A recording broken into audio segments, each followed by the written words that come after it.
Salam hörmətli izləyicilər, həftəlik gömrük xəbərləri ilə qarşınızdayıq. Dövlət Gömrük Komitəsində iqtisadçılar və ekspertlərlə görüş keçirilib. Görüşdə gömrük sistemində tətbiq olunan IT həllər və eyni zamanda əməliyyatların optimallaşdırılması istiqamətində həyata keçirilən tədbirlər barədə məlumat verilib, mövzu ilə bağlı təqdimatlar nümayiş etdirilib, iqtisadçılar və ekspertlərin fikir və rəyləri dinlənilib, onları maraqlandıran suallar ətraflı cavablandırılıb. Dövlət Gömrük Komitəsində fəaliyyət göstərmiş 14-cü könüllü gömrükçü dəstəsinin üzvlərinə sertifikatlar verilib. Bu məqsədlə təşkil olunan tədbirdə Dövlət Gömrük Komitəsinin sədrinin birinci müavini Bəhruz Quliyev gömrük sistemində könüllülük hərəkatının yaradılması, eləcə də gənclərin potensialından səmərəli istifadə edilməsi istiqamətində görülən işlərdən ixtisaslı kadrların yetişməsində könüllülük fəaliyyətinin əhəmiyyətindən bəhs edib. Belçika Krallığının paytaxtı Brüssel şəhərində Ümumdünya Gömrük Təşkilatının baş qərargahında ÜGT-nin Daimi Texniki Komitəsinin 249-250-ci sessiyaları keçirilib.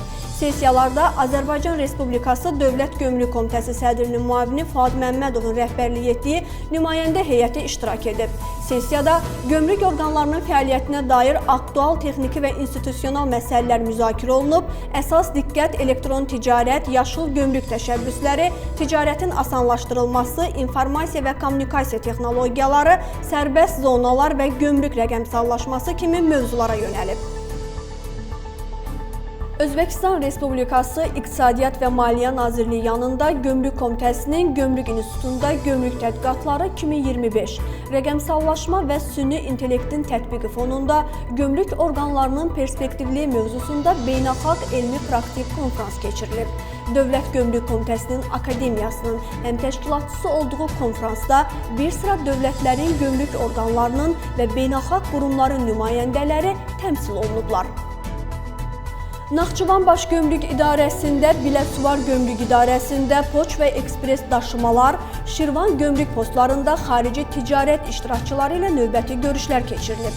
Görüşlərdə gömrük sistemindəki yeniliklər, eyni zamanda ticarətin asanlaşdırılması və sürətləndirilməsi istiqamətində görülən işlər, gömrük ekspertizası və digər mövzularda qanunvericiliyin tələbləri barədə məlumat verilib.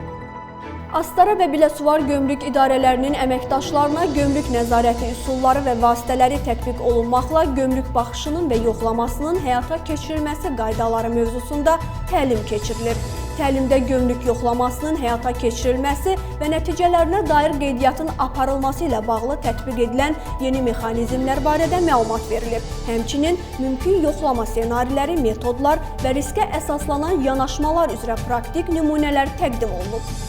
Dövlət Gömrük Komitəsi tərəfindən həyata keçirilən tədbirlər nəticəsində 2025-ci ilin 9 ay ərzində qanunvericiliyin tələblərini pozan şəxslərdən 220 qram qızıl külçə, 267.057 manat dəyəri olan 437 ədəd qızıl zinət əşyaları, 7299,16 qram gümüş zinət əşyaları və gümüş əşyalar, 1295,843 karat qiymətli daşlar, eləcə də 433.890 ABŞ dolları, 10.410.000 Rus rublu, 21.690 avro, 100.000 funt sterling aşkar olunub.